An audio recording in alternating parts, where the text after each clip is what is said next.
High, good morning সবাইকে, all family. সবাই কেমন আছো? আশা করি সবাই ভালো আছো। আমিও খুব ভালো আছি। তো ভিডিওটা এখান থেকে স্টার্ট করলাম। ভিডিওটা যদি ভালো লাগে অবশ্যই লাইক, কমেন্ট, সাবস্ক্রাইব করে দেবেন। আর নতুন নতুন যারা আসবে তারা ভিডিওটা পাশে থাকো, অবশ্যই বেল আইকনটি বাজে রাখবে, যেমন তোমাদের পাশে ভিডিওটা আগে পৌঁছে যায়। তার জন্য দেখো ভিডিওটা আমি এখান থেকে স্টার্ট করলাম। আজকে কি করে সারাদিনে সকাল থেকে সন্ধ্যা পর্যন্ত, চলো তোমাদের আজকে ভিডিওটা এখান থেকে দেখাই আমি। দেখো আমাদের এইখানে বাড়িতে আমি অনেক কিছু লাগিয়েছিলাম, তা আমি যতটুকুন দেখাবার সম্ভাবনা আছে দেখিয়ে দিলাম। তার জন্য দেখো মাছ আমি কাটে ধুয়ে নুন হলুদ মাখিয়ে নিচ্ছি। এবারে মাছগুলাকে ভাজতে হবে। দেখো আমি ভালো করে আগে নুন হলুদ মাখিয়ে নিচ্ছি। এটা কি মাছ বটে আমি জানি না, তাও তোমাদের কাছে শেয়ার করছি ভিডিওটা। চলো দেখো মাছগুলো আমার নুন হলুদ মাখানো হয়ে গেছে। এবারে দেখো একটা কড়াতে আমি পরিমাণ মতন তেল দিয়ে দিয়েছি। দিয়ে গরম হয়ে গেলে তেলটা এবারে মাছগুলো ছাড়িয়ে দেবো। দেখো মাছগুলো ভালো করে ভাজতে হবে, না হলে সব মাছগুলো একসাথে দিয়ে দিলাম। দেখো আমার মাছ ভাজা কমপ্লিট হয়ে এসেছে। যতটুকুন দেখাবার আমি দেখিয়ে দিচ্ছি। দেখো বন্ধুরা, আমি একটা ফুলকপি কেটে নিয়েছি। বেশি ছোট করতে যাবেন না, মাঝে দু ফেলা করে দেবে। দিয়ে দেখো কড়াতে বসিয়ে তেল একটু পরিমাণ দিয়ে দিলাম। দিয়ে দিলাম ফুলকপিগুলা। ফুলকপি সামান্য ভেজে নেব একটু সামান্য নুন দিয়ে। দেখো ভালো করে ভাজতে হবে, কিন্তু ফুলকপিটা একটু ভাপিয়ে নেব। ভাপিয়ে নিয়ে দিয়ে ভালো করে ভেজে নেব। দেখো এইগুলো আমি আগের থেকে সিদ্ধ করে রেখেছিলাম। ফিপার দিয়ে ডিম আলু সিদ্ধ করে রেখেছিলাম। আর এদিকে বেথা শাক ছিল। দেখো আমার ভাজা কমপ্লিট হয়ে এসেছে, আর একটু ভাজতে হবে। দেখো ভাজা কমপ্লিট হয়ে গেল। আমি এই কড়ার মধ্যে তেল দিয়ে দিলাম। দিয়ে দিলাম 3টা ডিম সিদ্ধ। তোমাদেরকে ডিম সিদ্ধগুলো দেখালাম। দিয়ে ডিমগুলো ভেজে নেব। এই যে দেখো ডিম ভাজা কমপ্লিট। আর শুদ্ধ দিয়ে দিলাম ওই কড়ার মধ্যে তেল। দিয়ে দিলাম আলু। দিয়ে দেখো আলুগুলো ভাজা হয়ে গেল। সামান্য হলুদ দিয়েছিলাম, কিন্তু তোমাদের দেখাতে পারলাম না। দিয়ে দেখো কড়াতে তেল দিয়ে দিলাম আবার। দিয়ে একটা শুকনো লঙ্কা পাঁচফোড়ন দিয়ে দিলাম। দিয়ে পেঁয়াজ কুচি দিয়ে দিলাম। দিয়ে ভালো করে ভাজতে হবে পেঁয়াজগুলা।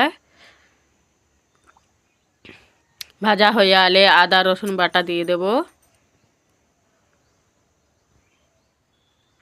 দিয়ে আদা রসুন বাটা ভালো করে ভাজা হয়ে গেলে, নাহলে ভালো করে ভাজতে হবে, না গন্ধটা থাকবে। গন্ধ থাকলে ভালো লাগবে না জিনিসটা খেতে। দিয়ে পরিমাণ মতন জল দিয়ে দিলাম। দিয়ে দিলাম 1 চামচ জিরা গুঁড়া, 1 চামচ হলদে গুঁড়া, আর 1 চামচ লঙ্কা গুঁড়া। দেখো তোমাদের অনুযায়ী মতন লঙ্কা গুঁড়া দেবে, তোমাদের পরিমাণ মতন দেবে। আমি আমাদের পরিমাণ মতন দিয়েছি লঙ্কা গুঁড়া। আমরা ঝাল খেতে একটু সেরকম বেশি ভালোবাসি। দিয়ে মশলাটা ভালো করে কষানো হয়ে গেলে দিয়ে দিলাম একটা টমেটো কুচি। দিয়ে টমেটো দেখো গলে আসিছে, গলে পুরো মশলাটা কষানো হয়ে গেছে।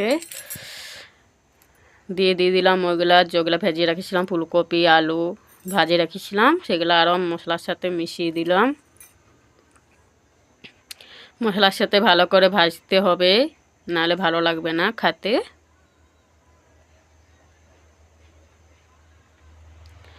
দেখো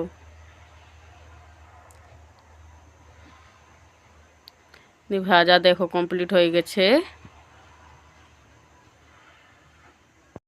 মশলাটা ভাজা হয়ে গেলে দিয়ে দিলাম পরিমাণ মতন জল। অনুযায়ী মতন জল দেবে, বেশি জল দিলে জিনিসটা ভালো লাগবে না খেতে। দিয়ে দেখো ফুটে আসিছে। দিয়ে দিলাম 2টো ডিম সিদ্ধ, 3টা।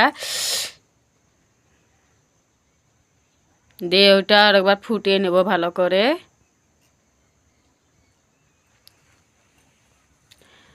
যদি ফুলকপিটা ভালো লাগে অবশ্যই শেষ পর্যন্ত দেখো। দিয়ে দেখো আমি নামিয়ে দিয়েছি, ধনিয়া পাতা উপরে ছড়াই দিয়েছি, খুব সুন্দর লাগছে। দেখো বন্ধুরা, চলে এসেছি বিকালে। তোমার দাদাভাইকে বললাম যে একটা ফিপা কাটবো, চলো। ফিপাটা পাকিয়ে গেছে, কিন্তু ফিপাটা এবারে খাবো আমরা, চলো। বন্ধুরা, আমার ফিপা কাটা কমপ্লিট। কে কে খাবে চলে আসো ফিপা পাকা। দেখো রাতের জন্যে আমি এখানে সাদা আটা আর ময়দা নিয়েছি। তোমাদের অনুযায়ী মতন ময়দা আর আটা নেবে। আমি লুচি করার জন্য নিয়েছি। দেখো 3 চামচ সাদা ময়দা আর 2 চামচ। বন্ধুরা দেখো, পরিমাণ মতো নুন দিয়ে দিলাম। দিয়ে এবারে পরিমাণ মতন তেল দিয়ে দিলাম। তোমাদের অনুযায়ী মতন তেল দেবে, নাহলে ময়দাটা লুচিটা ভালো হবে না। দেখো মাখানো আমার কমপ্লিট হয়ে গেছে। এইভাবে হবে, এরকমভাবে মাখাতে হবে। দেখো আমার মাখানো কমপ্লিট হয়ে গেছে। বেশি নরম বেশি শক্তও করবে না, মিডিয়াম করবে। এই যে আমি যেমনভাবে মাখাইছি এরকমভাবে মাখাবে, তাহলে লুচিটা দিয়ে তারপর ঢাকনা দিয়ে দিলাম। দেখো আমি আবার ফিরে এলাম সন্ধ্যাবেলায়। দেখো আমার ডেলি করা হয়ে গেছে লুচি মেলার জন্য। বেশি বড়ও করবে না, এরকম করবে। দেখো বন্ধুরা, আমার লুচি মেনে নিয়েছি। বেশি পাতলা করতে যাবেন না, তাহলে লুচিটা ভালো করে ফুলবেন না। এই যে এরকমভাবে লুচিটা মেলবে। দেখো বেশি পাতলা না বেশি পুরোও না, দিয়ে কড়া তেল বসিয়ে দিই। দেখো বন্ধুরা, সন্ধ্যার জন্য চা, কে কে চা খাবে চলে আসো। দিয়ে এদিকে আমার লুচি করা কমপ্লিট হয়ে গেছে। দেখো আমি লুচি ভালো ভেজে নিয়েছি, আর এদিকে আরও চা কেক